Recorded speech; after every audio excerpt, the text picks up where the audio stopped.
Asking P.J. Calello to talk and say don't talk too long is like giving whiskey to the Indians. It's just not a smart move. I even tried to pay him. That is pretty sensitive. We can't do this alone. Today's a little talk about teammates. It's a lot of talk about personality. It's a lot of talk about taking an honest look at ourselves, about how to be better to each other. You know, when we're growing up in this thing and we're learning how to do our jobs, everything's very selfish. We are trying to learn how to stand in the right spot. We're trying to learn mechanics. We're trying to learn rules. We're trying to figure this whole thing out, okay? But the reality is that's all about us. What's next? How do we get from being just competent and good at this thing to being great at this thing? I would argue that a key component from getting good at this thing to becoming great at this thing is becoming more than the sum of your parts. Being a good crewmate, adding to the crew. Good officials, they know their responsibilities. They know what's expected of them, but great officials know that those responsibilities can change based upon game situations and where you might be needed. Good officials, they take care of their business, no doubt.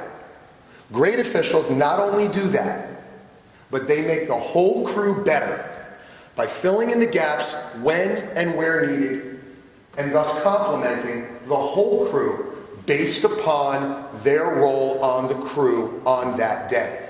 Now notice I say where and when needed.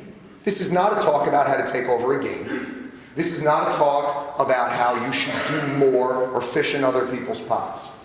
But there are roles on a game-in, game-out basis that we must all play. And there are places where we must be more helpful to each other. Guys, we're it. We're the only three guys that are going to do the game that day. There's no bullpen. We can't decide number 72 is having a bad day. You know what? He's done for the second quarter. Let's get a new guy.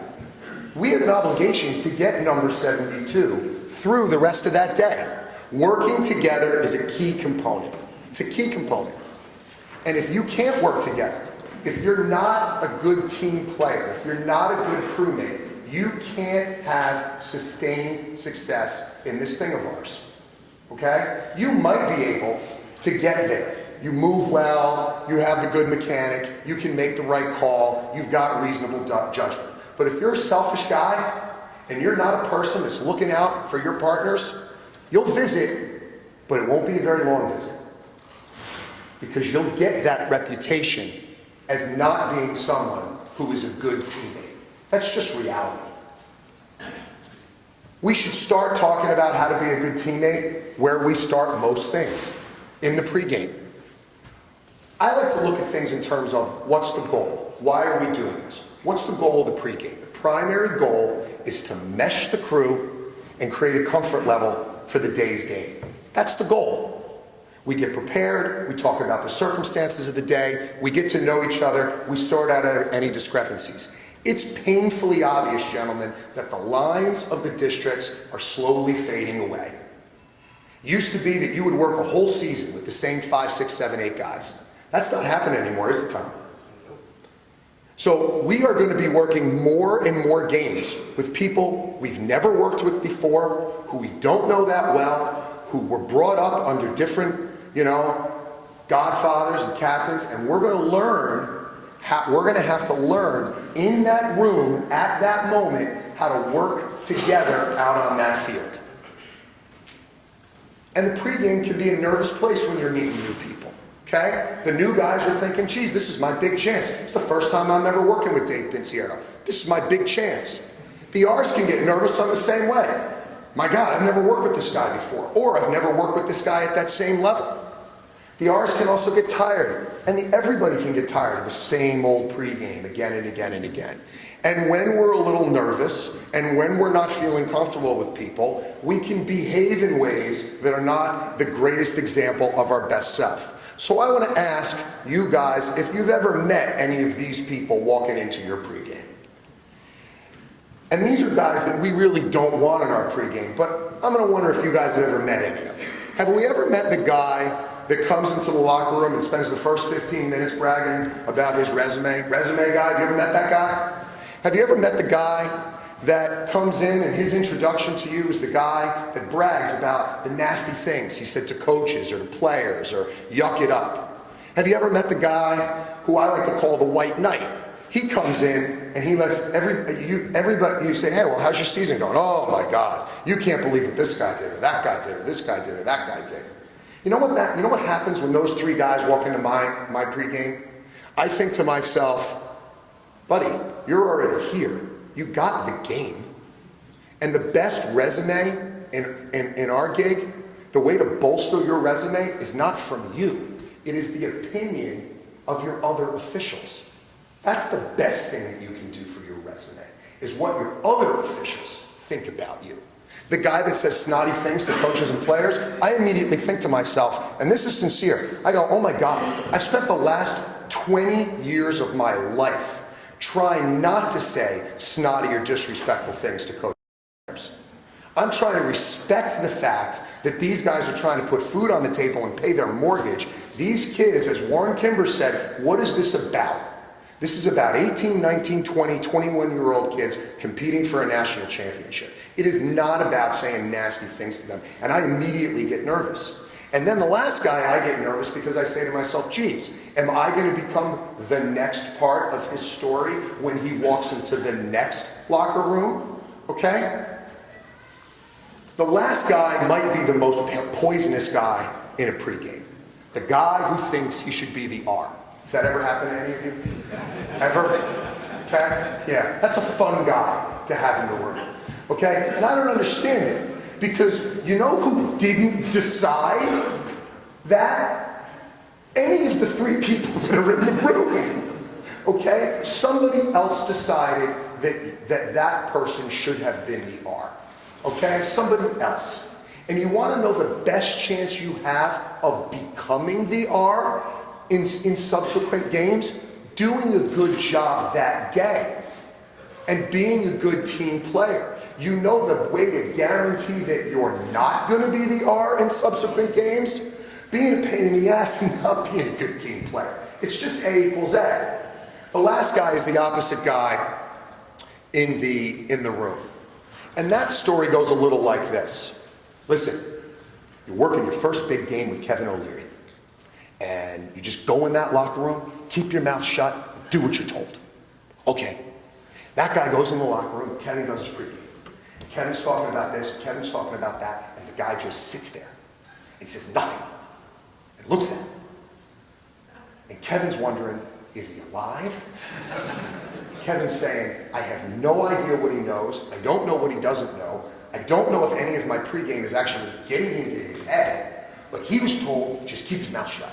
So he's not helping us out at all. And you need help. What we do want to do, we do want to come in with a positive attitude. Guess what, guys? As I said, the best chance you have of moving up the ladder is the game that you are about to work.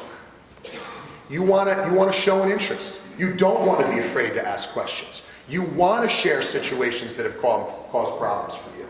But you know what that requires? To admit that we actually do have situations that we might be struggling with. It requires you to put your ego on a shelf. And I can assure you that if you walk into a locker room and say to Kevin O'Leary, or say to Matty Palin, or say to Hans Wittelsberger, or say to Dave Pinciero, I've been having problems with illegal picks over the last 3, 4, 5 games. Their eyes will light up because you have given them a toehold, a place where they can search to reach the primary goal of the pregame, which is to mesh the crew and get a good sense of comfort going into that game.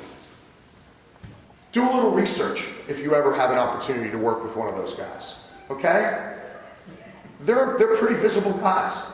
And you know something? If you say to yourself, you know what, I got a game on April 15th with O'Leary, and I see O'Leary working in March, take a few notes, ask a few questions, show a little interest, okay? On the other side of that is how the R can create comfort, because sometimes referees can be their own worst enemy. Do a little research on your crew. Find out who guys are. Gentlemen, we are going to have to start picking up the phone more. Calling people like Spike. Hey Spike, I've never worked with Chris Clark. What's Chris Clark all about? then Spike can say, hey, you know what, PJ reached out for me. He's got a little interest. I can create a little comfort walking in the room. Hey, Chris, you know what, I made some phone calls. I heard that, you're really doing a great job. Things are good. Create a little comfort. Recognize the time of the season. Your pregame in February is different than your pregame in April. You get bored of giving the same old pregame. Don't give the same old pregame, okay? Show a genuine interest in the game of the day. I don't have a lot of stories in this talk, but I'll tell you one that really made a big impact in me. The very first Division II game I ever worked in my whole life was on a Tuesday, and I go walking into the locker room, and the official that I was working with had worked a high-profile Division I game that Saturday. I was very nervous about that Division II game, that first Division II game of my life. He spent the entire pregame talking about the events of his high-profile Division I game. We got no pregame. I felt totally lost, like I was on the outside looking in, and that goal was not realized. And I have carried that with me for the last 19 years as I go into pregames to make sure that I don't do it. Don't do it. Show a genuine interest in the day of the game. Buzzy Lynn and I were talking about this, and Buzzy said to me, you know what, PJ, one of the things I used to like to do is I used to like to engage the crew. I used to like to be able to say, how would you like to handle this situation? Try and pull the guys in to create unity. Now you got to be careful. Get through your pregame. Don't get sucked down that rabbit hole. You get caught in one conversation for too long, don't be afraid to say, hey, as Spike said, we want to get it all to the front of our heads. We want to get the stuff in our lives out. Okay? You might want to say, you know what, let's talk about that after we go out on the field 30 minutes before the game, and we'll work this, we'll have additional conversation. But get through, you want to get through what you need to get through. Okay? One of the things that impressed me, I worked with John Hill 2-3 years ago, and John came into the locker room, and one of the things that John said to us, and I've been carrying this with me since that time, is John said to my partner and I, you guys, it seems like you guys have worked together a few times. Yeah, John, you know what? This is our 4th game together this year. And John said, you know what? Let's run through a couple of situations. Let me know how you guys handle them, and I will adapt to you.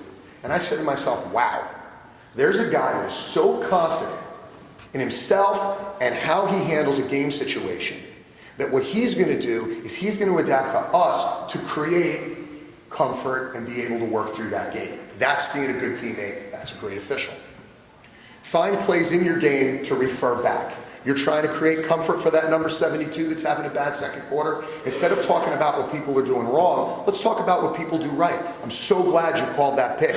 That's the line we want to draw in the sand. Reinforce consistency with things that people are doing well. Even if there are no calls, I'm so glad you didn't make that slash call. That's not where we wanted to draw the line. That's an unattainable place for us to draw the line in the sand today on slashes.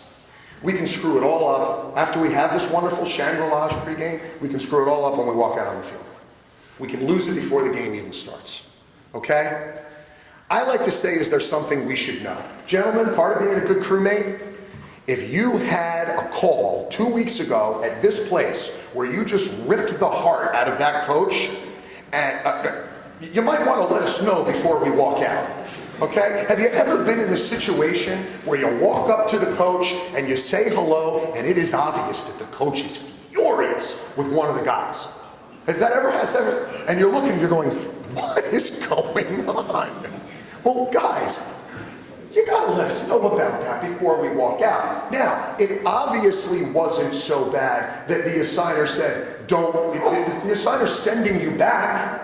So you had to have some sort, you had to be right somehow, okay? But put your ego on the shelf. Who does the talking? You got to clear that out, all right? Sometimes we talk about, we like to shy away from saying chain of command. You know what the reality is there is a chain of command. We've got a referee that day. We should embrace it. Don't hide from it. I like to use body language. If I'm working with my man Tommy Holland, he's the referee, I walk out, I'll shake the coach's hand, I pivot, and look at Tommy. That is a non-verbal way of telling the coach, Tommy's our man today. He's driving the bus, and there's nothing wrong with that. One of the things that Tommy will do is Tommy will answer a question, okay? He'll answer that question, and then he'll look back at me, and he'll say, PJ, you have anything to add? What does that say to the coach between the lines? It says, we're on the same page, we're all on the same team, we respect each other. That's a great tool to use. You guys work a lot of games where any one of the three of you, maybe you're the R on Saturday, your buddy's the R on Tuesday, and then the third guy's the R on Saturday. We work games like that, right? Looping people in, letting the coach know that we have a chain of command, but we're united. Avoid the one-on-one. I think Spike handled that. We don't want to be too familiar. And it also makes your crew feel awkward. You stick around, and you got your arm over somebody, and the other two guys are like, what the heck are they talking about? It's not the time for it. I called Noel Turner, who's the District 3 assigner, and I was talking to him about this, and he said, you know what? He said, the most important thing about being a good crewmate is that good officials take care of their business. And I think he's right. Good officials don't ball watch. Noel says that when he watches film, one of the things that he does is he watches the brim of the cap. I bet, Tommy, you do the same thing. You watch the brim of the cap, okay? Good officials take care of their business. And we value, as an officials association, partners who understand their responsibilities, okay? And we're very sensitive to those who don't. We are very sensitive to that guy who wasn't there when we needed him. We were very sensitive to that guy who was the only guy that could have made that call but didn't.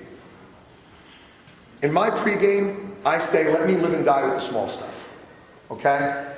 If I have especially when I have the full arc of the paragraph, okay? I have when he lost the ball, I have these two guys fighting for it, I've got two guys coming in, I've got the guy picking up the ball. I have the arc of the story, okay? Don't come in from a distance when you're coming in mid-paragraph and have the full arc. Now on the big stuff, I might need you on the big stuff. Because if I'm in here and a guy's out there and he's coming from 15 yards away, the off official may actually have the full story that I don't. I might be the guy that's mid-paragraph and you have, for that sequence, the whole show. But if you're coming in hard on something big, you had best be right. One of the things that is painfully obvious, and we have to embrace it, in the mechanics manual and in mechanics that have been created, whether it was Tamburino, Cullen, then to Seidman, Warren, now to Sutton and Tom, is that we have three unique viewpoints on the field. The mechanics are created to have three different views. That's what they are. We need to understand it. We need to accept that I can't see what Jimmy Viggs can see, and I can't see what Dave can see in this situation.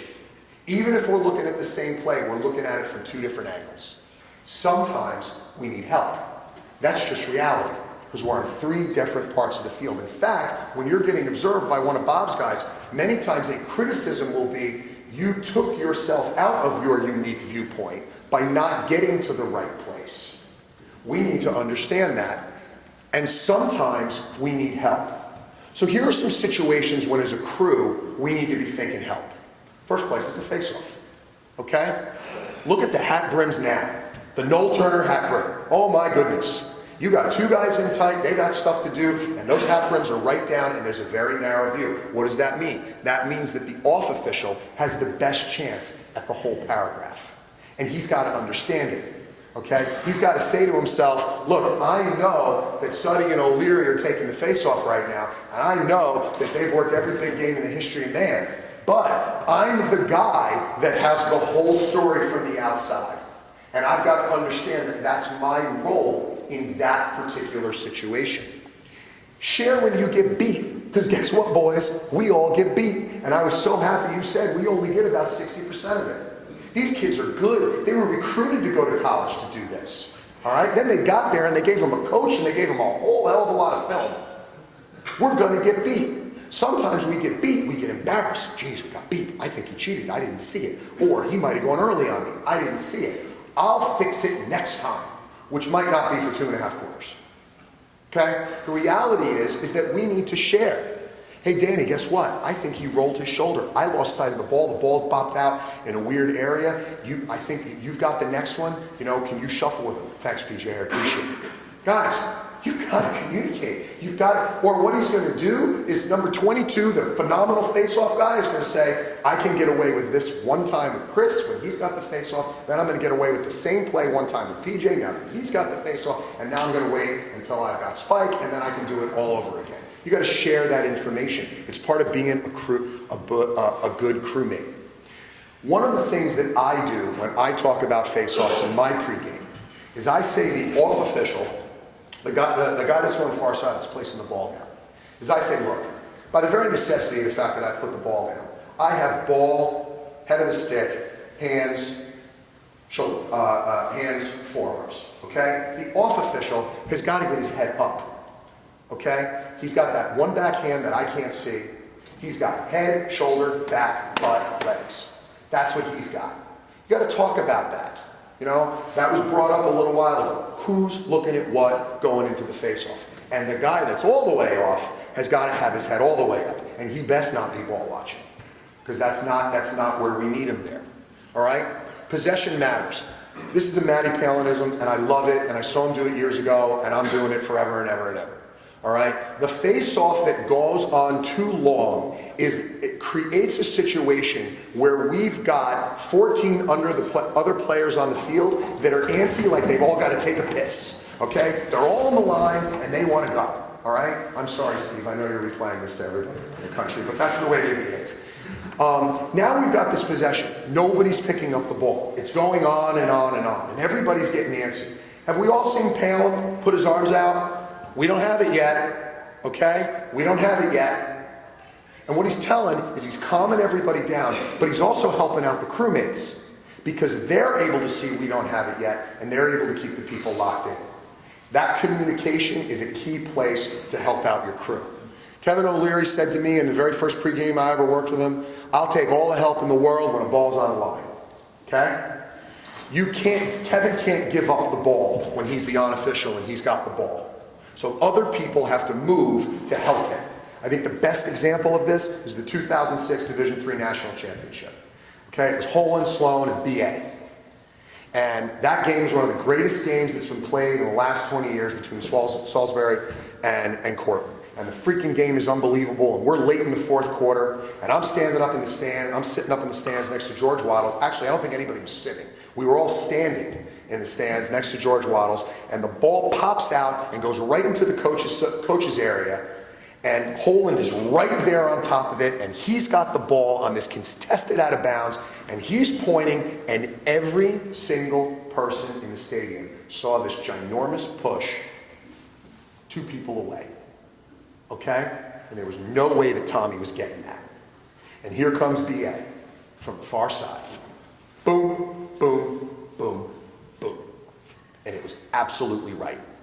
But he knew that even though Tommy was on top of that play, he needs all the help in the world when the ball's on the line.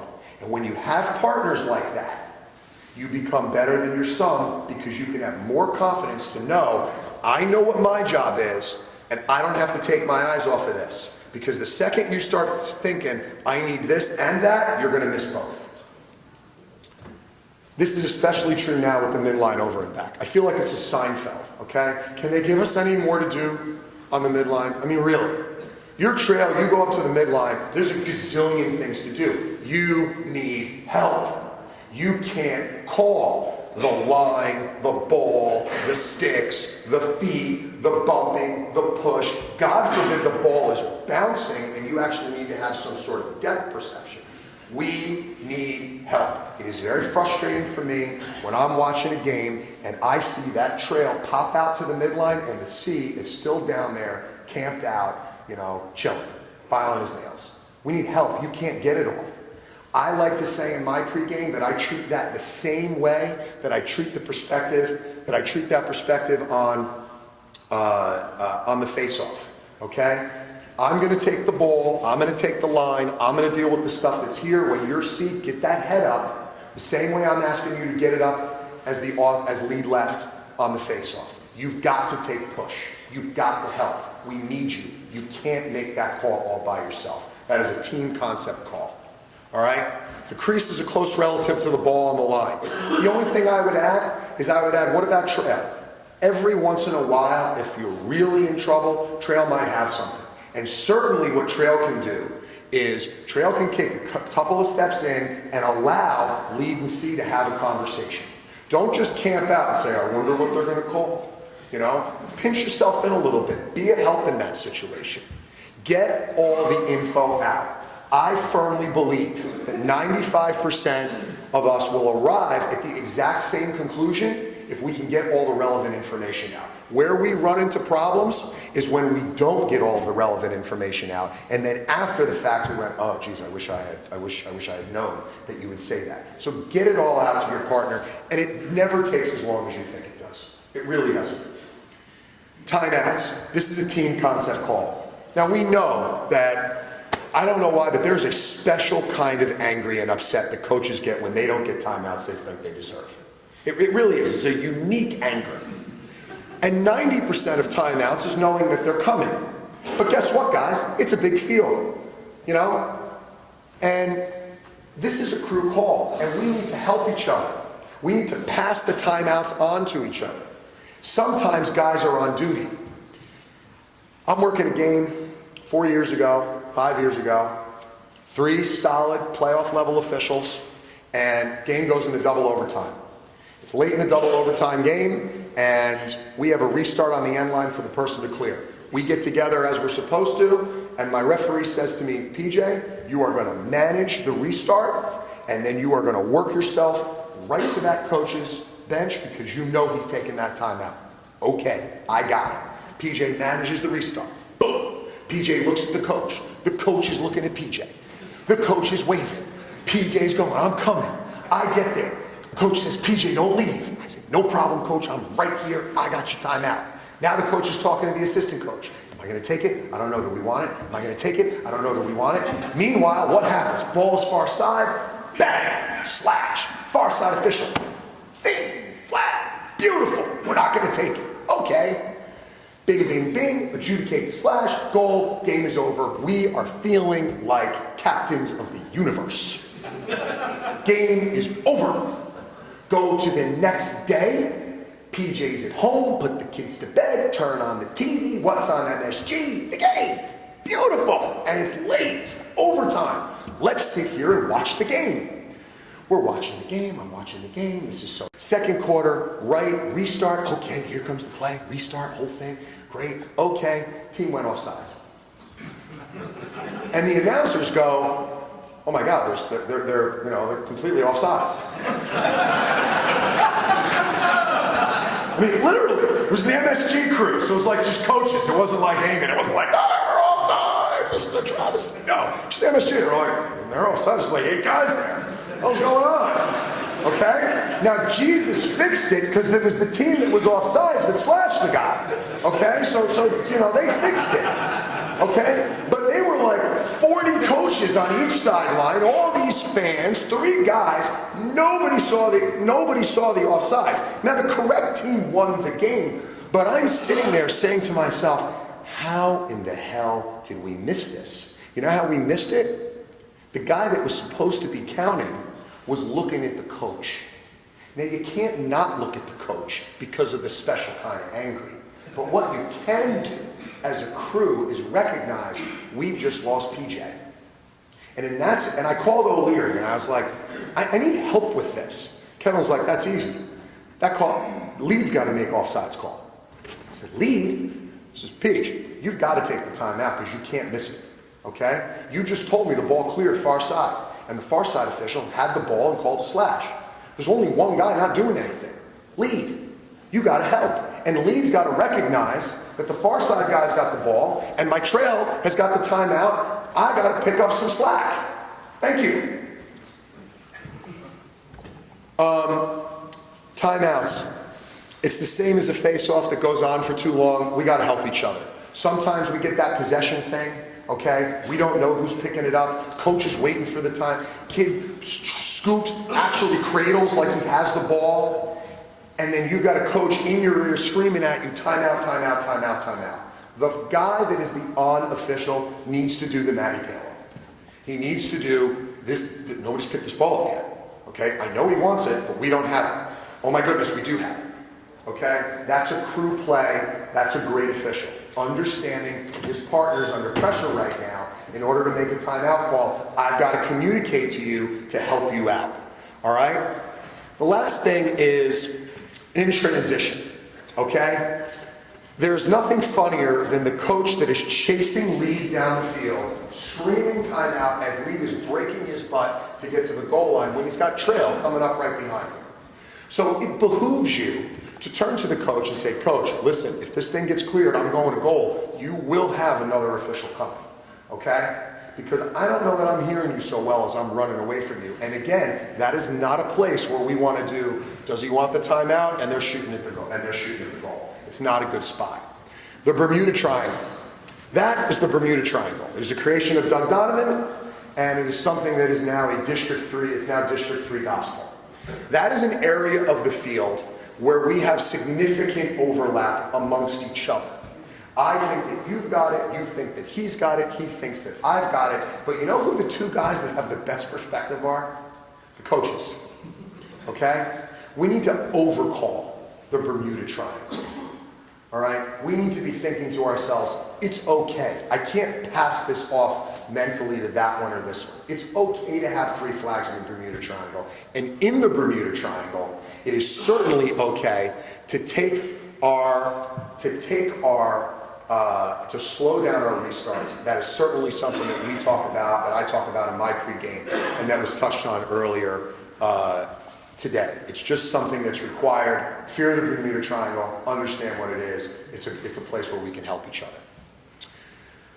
I have a thing in my pregame that says, listen, if you have multiple fouls, if you've got a place where you're going to lock somebody in, if you've got something that happened off ball, if you have a unique situation that's a little bit out of the normal flow, you don't have to get with me, but you got to get with somebody and verbalize it before you go to the table. That gives you a second chance to review. I go back to O'Leary because he brought me up. Kevin used to say, when you kill the play, make sure you take a deep breath. Remember that? Okay, before you make the call. This is the same thing. This is the deep breath opportunity before you make the call. Because sometimes you say, I've got 25 for 1 minute, we don't need to lock it in. And your partner gives you the odd look. And you go, well, okay, maybe I don't have 25. And you say, well, what do I have? No, you don't understand. From my unique viewpoint, that looks like death. You have to have more than a minute there. Okay, great. That helps us get right. We want to take advantage of those unique views, and we certainly want to take a second to factor in game management. We must have neutral body language. Anybody that's ever seen me do a game will notice that when I get together with partners, okay, I have a tendency to put this hand under here and this hand right here. Well, there's a reason for that. I'm a North Jersey Italian. I am incapable of communicating without moving my hands. Okay? So I must put my hands in a place where they cannot hurt me while I am having a conversation with my partner. The other thing is, and has anybody played this? I know you've all played this game. This is a fun game. The game where we're watching a game and we wonder what our friends have out on the field. You ever play that game?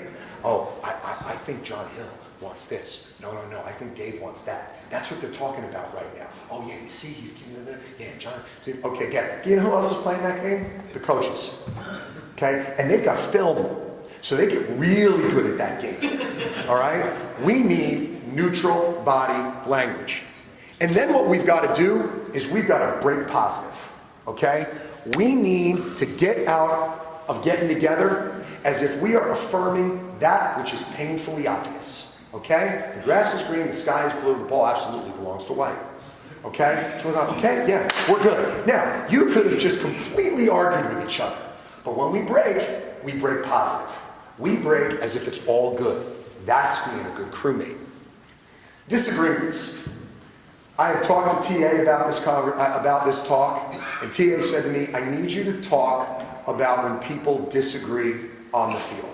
It's very, very important that you have that conversation. So we talked about it. Official A believes that one thing happened, and Official B believes something different. And they are both 110% sure. So allow me to pause. I love but PJ, you don't understand. I was 110% sure. Well, okay, does that mean all of the 93 other calls you made in that game, you weren't 110% sure? When you were pointing, I think the ball belongs to White. It might have been a loose ball push. No, guys, when we disagree, we're always 110% sure. We're in the business of being 110% sure. If it's a fast tech, there was a shot in the film on a fast tech. Two guys had their hands in the air at the same time. I don't remember the clip. You probably remember the clip. But they had their hands, I think it was at Marquette, and they're looking at each other, and it's, what do you got? What do you got? Eye contact. Okay, yup, we got this. Okay, and it looked great. They didn't rush it. So on the fast tech, you can't rush it. All right, eye contact, and it sorted itself out. Don't assume what the players have, but when you've worked with people for a while, and this is a place where the headsets are going to help us completely, because then we're not going to have to assume. We'll be able to talk it out. All right? 2 to 3 times a game, we need an extra 3 seconds. Guess what? You saw in that film, they took an extra 1/1000 to make sure we got it right, so that if everybody's flowing that way and we're going this way, they can all flow back. All right? Take your time on that fast tech disagreement. You've got to be thinking in those fast tech disagreements, unique view. All right? What is he looking at? What am I looking at? Might he have had a better chance at this? Can I defer this call to him? And if you don't, you got to get together and use that if you have to, and it's not the same thing, kill it and get together. Don't assume he's got this, I've got something different, I'm just going to give up on what I had. That's a place for really bad accidents to happen. Okay? Get together, sort it out, take the time. What we don't want to do is we don't want to get out of our neutral body language, or we don't want to let the discussion go on too long. What we do want to do, potentially, is get a third person involved. And getting a third person involved is not like this. You and I are talking, and we need a third person. That's not how we get the third person. Okay? That's not how we get the third person like this. That which is absolutely obvious. We turn. Yeah, I just want to confirm that the grass is green and the sky is blue. That's how we get the third person involved. Now, sometimes the players can help us. Did you get a number on that? I don't know. Number 12's kneeling over in the box. Beautiful. Problem is solved. Okay? I guess it was 12. So, now we get the third view involved. Now we get the player involved. It's still not happening. And we are at 110% disagreement. I think we need a protocol. So I would like to suggest the following. A to B, this is what I think happened. B to A, this is what I think happened. Pause. A to B, B to A, R. Break positive. So let's get through it. The pause. I think this is what happened. You're not trying to win an argument. And I think that's one of the things that you need to understand. You are not trying to win an argument. The win is being right. That's the win, is getting it right. What did my partner just say to me in that first A to B and B to A? Let me think about our unique viewpoints. What could I see that he couldn't? What could he see that I couldn't? Who is my partner? Okay? Who is this guy? Is this a guy that I've got 10, 15 years experience with?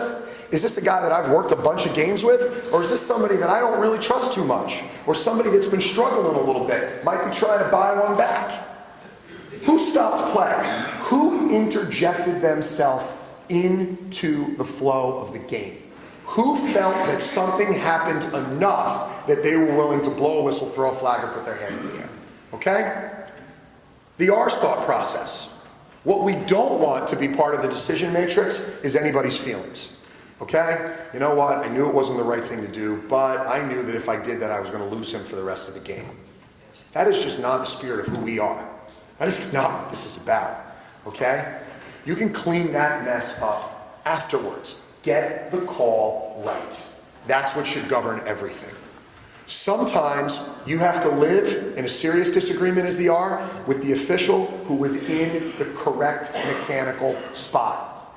In that zone, that's the guy who has the best view. I must go with him in that situation. That is a perfectly acceptable place to put the thought process. Game management. That's a big part of it. That's why you're getting the big bucks as you are. So, A to B, B to A, pause, A to B, B to A, R. Break positive and do what? Move on. It's over. Okay?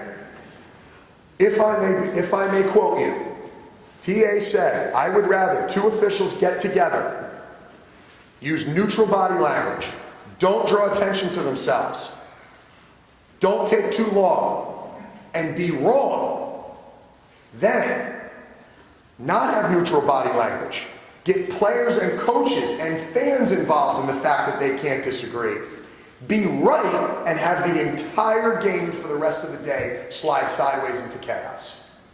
It's on point, guys. That's the deal. And you know what the reality is? We have to have a chain of command on every day. There's got to be somebody that is saddled with the burden of sorting that stuff out. You have your opinion on record. You have fulfilled your commitment to God and country. Okay? I thought this happened. Okay. You did your job. The film will give us answers. We hope. I have a rule about film. If I have to watch it more than 3 times and I still can't figure out what happened, the stress level goes away. So I say to myself, okay, now I'm obviously going to watch it another 300 times, but at least I'm not going to feel bad about it. What we say to the coaches after we break in a disagreement could ruin it. It could destroy it. Okay? Body language is huge coming out of a conference when you guys don't agree. You got to be honest. You got to own it. If you tell a guy to pick up the flag, own it. Be honest. Okay? It is at this time when we are not on the same page that we must be together. PJ, what just happened? Coach, this is what I had. This is what he had. I'm going with this because of the location of where the play was. Yeah, but, Coach, that's what we're doing. Okay? We must be honest, direct, and together. PJ, how could you let him overrule you there? Because, Coach, his view of the play was in a better spot than my view of the play. Okay? We have to own it and be unified. Coaches and crews. All right? You could spend an entire day doing nothing but talking about officials' relationships with coaches. So all I'm going to talk about is our relationship with them in a crew setting. All right? Embrace the unique view. When people are in the right place mechanically, it's the easiest place for us to go to as a crew with each other. Okay? It's mechanics are the best weapon to fight on behalf of your partner. Look at where my partner is standing, Coach. He's right on top of the play, and you and I are 85 yards away. You didn't see what he saw, and you know what? That's okay. In fact, you had better not seen what he saw, or you're making a mistake. You're making a mistake. I worked a game with Suddy one time, and what I realized at the time that I worked with him is I realized that he's making a call. I don't know what he has, and you know what? I'm not going to guess. Because Mr. Sutton wants to explain to the coach what he had all on his own. He does not need me to take a guess at what he has. So the best thing that you can provide for a coach after you talk about it mechanically is a promise of access. Okay? Mr. Sutton will come around. What was that? I don't know. But Mr. Sutton will come around and give you an answer. What I'm not going to let you do is I'm not going to let you scream 75 yards over my shoulder at Mr. Sutton when I know that Mr. Sutton will give you an answer. And there's no timeline on an explanation. I want an explanation. There's nothing in the book that says that you're allowed. You're well, okay, we'll stop the game so that you can get an explanation. No, there are appropriate times when we can communicate back. The coach's wedge. The coach's wedge is dangerous, especially for guys as they're moving up the ranks. We all want to be loved, right? So what happens is some coaches will try and say nice things to you. You know what? Look, PJ's having a really rough day, but you're really moving well, and it's all good. Come on, guys, really? It's like a pickup line at a bar. If you can't see that coming, Be aware of it, know that it's coming, understand the game that they're playing. Don't let your ego get sucked in. How to criticize. Guess what? We shouldn't be criticizing. What we should be doing out on the field is helping. These are just a couple of techniques. It's a feel thing. The positive, the negative, the positive. For the teachers in the room, it's something they do with little kids, or for coaches, it's something that they do. Listen, you've had a really good game. I wish that, I'd like you to look at this situation a little bit differently, but you know what? It's a minor thing and it didn't really have an effect. A positive, a negative, a positive. Speak the truth. You can't just let it hang. All right? We've all been in those situations. Somebody does something, you're like, what the hell was that? Now we get to the quarter break and nobody brings it up. And it gets unbelievably awkward. Okay? Just speak the truth. Deal with it. Get through it. You know what you did. You know what you did there, right? Yeah, I totally know what I did. I kicked it. Okay? You know what? Get it out. Build that confidence. And the goal in those situations is to help people move on. We all make mistakes. I love it when people say, you know what? I've had like 4 or 5 games in a row and everything has been perfect. And I look at them and say, you know what? I've worked some pretty good lacrosse over the last 5-10 years and I'm still searching for the perfect quarter.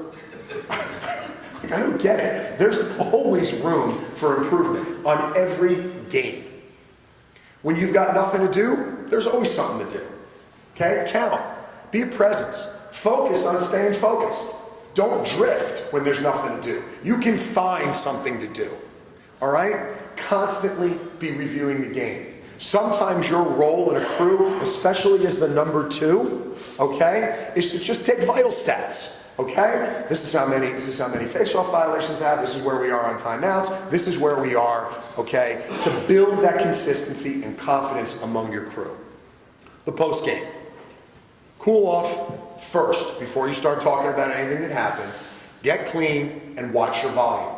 There are a ton of venues where teams have to walk past us, where people are going to listen to see what we say. We're in a lot of concrete buildings. We're in a lot of basements. Stuff echoes. Get out of Dodge before you start getting into the details. Okay? And get out of Dodge, but don't go home. Go somewhere. We don't have to go through the benefits of a burger and a beer post-game. It's actually, you should just add it to part of your schedule. Okay? Be honest. Okay? A big part of this is self-evaluation. And a big part of this is having people that you can trust in this thing of ours that will be honest with you. Nobody's perfect. You can't do this for any extended period of time and not make mistakes. Period. That's it. Nobody's perfect. And the time that you think that, oh geez, that guy that complains about the person that makes mistakes, and boy, he screwed up that last game that we're on, you know what? The next time, it could be you. So you better be pretty freaking sensitive to the person who you think, I can't believe he did that in that situation. All right? Because the next time, it absolutely could be you. And we remember, don't we, how we treated each other at those times. Seek help. Good membership is a blessing, there's no doubt, and I've been certainly blessed with more than my share. Being a good teammate matters. The great official find patches, they find and patch up the holes, and they anticipate where the holes will creep up. I'm sure there's a bunch of other holes that I haven't even thought of that you guys are thinking about right now. All right? We went over pregame, we went over coaches, we went over taking care of business. We talked about unique viewpoints and where we might need help. We talked about getting together, and we talked about how to help, and we always said there was something, we said, you know what, there's something to do. Guys, I wish you a happy new year, a healthy holiday, and more than anything, I wish you an awesome lacrosse season in 2017. Take care.